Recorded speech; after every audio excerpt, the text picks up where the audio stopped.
Ils sont venus de tous les pays membres de la Commission internationale du bassin Congo-Ubangi-Sangha, SICOS. Ces techniciens de services hydrologiques nationaux vont passer près d'un mois de formation. Ces enseignements rentrent dans le cadre du stage en hydrométrie du plan d'action de la phase préparatoire du programme Congo-ICOS, initié par la SICOS en collaboration avec l'Organisation mondiale de la météorologie. L'objectif étant de doter ces techniciens hydrologues des outils nécessaires devant leur permettre d'être à la hauteur de leurs tâches dans leurs pays respectifs. Je tiens à rappeler que le bassin du Congo, c'est le deuxième plus grand bassin au monde. Alors, il est constitué par plusieurs pays, dont 4 ou 5 avec le Gabon. Si nous sommes là, c'est pour accroître nos connaissances en hydrologie opérationnelle, pour participer à la collecte des données, à l'évaluation des eaux de ce bassin-là. Oui, mais je m'attends à des connaissances, à des acquis en hydrologie opérationnelle, parce que l'hydrologie opérationnelle est la base de l'hydrologie. Donc aujourd'hui, un hydrologue, oui, on peut se dire un hydrologue, je suis hydrologue, mais c'est sûr, théoriquement, tu peux te dire que non, tu es hydrologue, mais opérationnellement, tu es nul. Alors qu'il faut associer la théorie à la pratique. Ça, c'est pour être confirmé hydrologue. Ça a été une occasion vraiment très intéressante pour non seulement la sous-région, mais aussi notre pays, la République centrafricaine, parce qu'à ce jour, nous sommes vraiment considérablement en manque de techniciens dans ce domaine-ci, et ce qui fait que le suivi des données hydrologiques au sein de la direction météorologique mondiale est vraiment, connaît vraiment un déclin, et nous avons un manque considérable. Pour nous, techniciens de la RVF, la formation constitue un recyclage, donc une remise à niveau. Parce que lorsque on m'avait présenté les programmes de la formation, donc j'ai vu que non, c'est tout ce qu'on fait, tout ce qu'on fait à la RVF. Mais toutefois, si le programme prévoit des modules ayant des logiciels spécifiques, c'est-à-dire des logiciels hydrologiques et hydrographiques, ça peut nous être en effet utile. C'est grâce à l'appui de l'Agence française de développement AFC, du Fonds français pour l'environnement mondial, la GIZ et d'autres que cette formation est rendue possible. Donc nous mettons en œuvre ce premier volet de Congo-ICOS qui n'est que la phase de démarrage. Aujourd'hui, nous cherchons des financements pour la suite du projet. Et il nous a semblé important de soutenir ce volet ressources humaines pour qu'il y ait une assise à cette suite de ce projet, car les projets sont faits par des hommes et donc le volet ressources humaines est quelque chose de très important. L'occasion était pour le coordonnateur du projet Congo-ICOS, le docteur Luc Siga, d'appeler les séminaristes à l'assiduité, la discipline et le travail. S'agissant de la formation proprement dite, je suggère aux séminaristes comme devise assiduité, discipline, travail. Mesdames et messieurs les séminaristes, le culte du travail bien fait doit rester à l'esprit aussi bien pendant votre séjour à Kinshasa qu'à votre retour dans vos pays respectifs. C'est à ce prix, et à ce prix uniquement, que nous saurons capitaliser pour l'intérêt de nos États les moyens que la SICOS et les bailleurs de fonds mobilisent pour le projet Congo-ICOS. Fonctionnaire scientifique à la division des systèmes de base en hydrologie à l'Organisation mondiale de la météorologie, Daniel Signounou a indiqué en marge de cette formation que l'eau est un constituant fondamental de la vie et de l'environnement et représente à ce titre l'un des biens les plus précieux de l'humanité. Je suis sûr qu'avec la détermination de l'équipe de la SICOS et le soutien de ses pays membres, Le développement des activités du programme va se poursuivre sur cette lancée.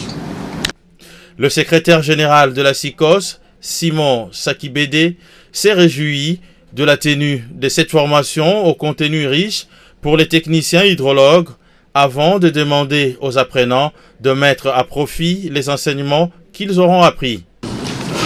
Je me permets d'insister tout particulièrement sur la ponctualité et l'assiduité au cours et sur les efforts pour assimiler la masse de connaissances qui vous seront dispensées en si peu de temps. Il vous revient de relever ce défi pour le développement des activités hydrologiques dans le bassin du Congo. Je m'en voudrais de finir mon propos sans rappeler qu'à la suite des engagements pris auprès des États membres de la SICOS pour la relance du suivi hydrologique sur le bassin du Congo, en vue de la mise en œuvre, de la mise à leur disposition des informations hydrologiques nécessaires à l'amélioration de la navigabilité fluviale, à la réalisation des aménagements hydroélectriques et des infrastructures routières durables, le projet Congo-Écosse est toujours à la recherche de financements pour sa mise en œuvre. Pendant tout le temps de la formation, les enseignements seront axés, entre autres, sur les notions liées à la pluviométrie, détermination des caractéristiques d'un bassin versant, la limnimétrie et la topographie, les jaugeages classiques, l'établissement des courbes et barèmes, d'étalonnage, la collecte, le traitement et l'exploitation des données et autres. Signalons que cette formation, ouverte le lundi 6 avril, va se clôturer le 30 avril prochain. Chaque pays membre, sauf le Gabon, a envoyé au moins 3 participants à ce séminaire. Nous les avons approchés pour leur poser quelques questions, particulièrement sur leurs attentes à l'issue de cette formation de presque un mois. Écoutez-le au micro de Landry Nyangi. Je pense pour moi que cette formation nous serons à l'issue de cette formation à la hauteur de toute autre attente ou des changements climatiques. Nous serons beaucoup plus sensibilisés. Comment est-ce que remédier, comment est-ce que nous pourrions pallier à certains obstacles causés par les changements climatiques et comment est-ce que nous allons faire pour mettre à contribution nos génies respectifs de la sous-région afin qu'ils ne soient pas beaucoup plus, que ça soit pas beaucoup plus ressenti.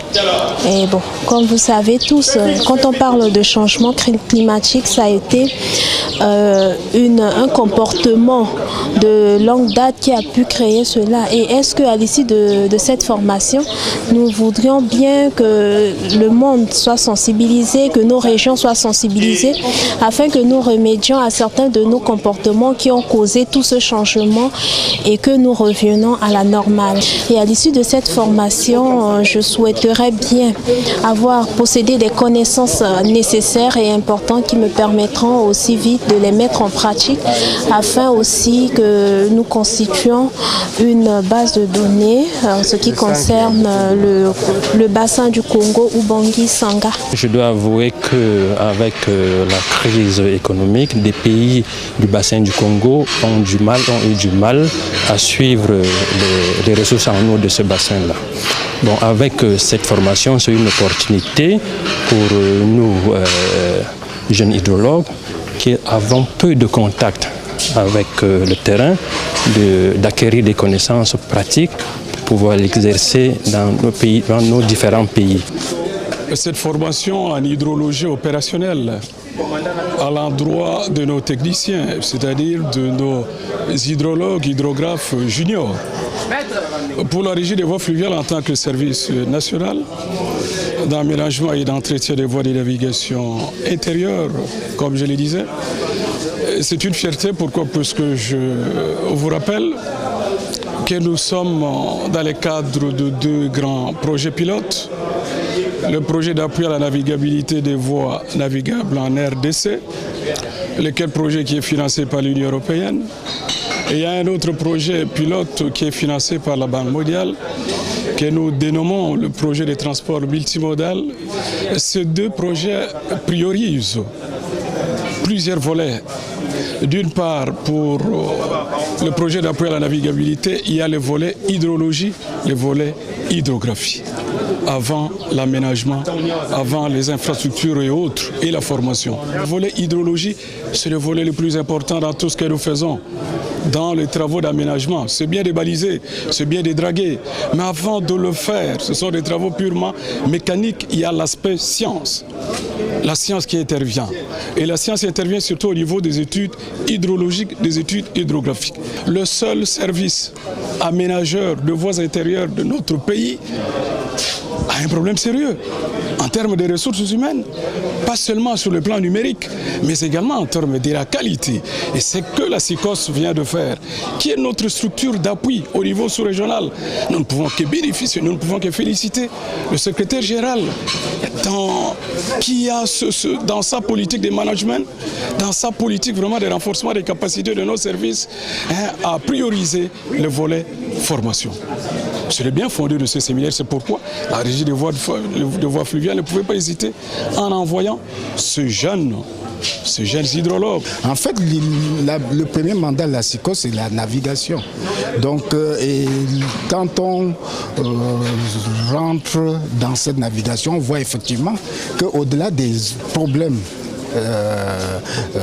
d'ordre politique, il y a des problèmes de déplacement même des navires dû au fait qu'en étillage, c'est-à-dire en basse eau, les bateaux ne peuvent pas atteindre leur destination du fait du tirant d'eau qui n'est plus suffisant. Or, le projet Congo ICOS qui va suivre les niveaux de l'eau toute l'année pourra être à mesure à la fin de dire si vous voulez mettre un bateau à Kinshasa pour Bangui, sachez qu'à partir de tel moment, le tirant d'eau ne sera plus suffisant pour que le bateau puisse continuer à naviguer. Il peut échouer à ce niveau. Donc, si vous vouliez mettre des bateaux, mettez des bateaux de tel gabarit pour qu'ils puissent arriver à destination. Sinon, ils vont échouer avant d'arriver et attendre quand les retours des pluies. Donc, c'est un peu ça l'intérêt même du suivi des hauteurs d'eau, donc des débits.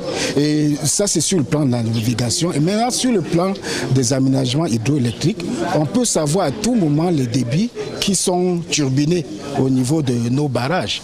Et on peut savoir si on aura suffisamment d'eau, si on aura pénurie, s'il faut retenir, s'il faut un stockage et savoir quelle quantité il faut relâcher pour se tenir le débit des tiers, c'est-à-dire le débit des basses eaux, afin que les quantités turbinées soient toujours suffisantes pour produire le potentiel hydroélectrique programmé.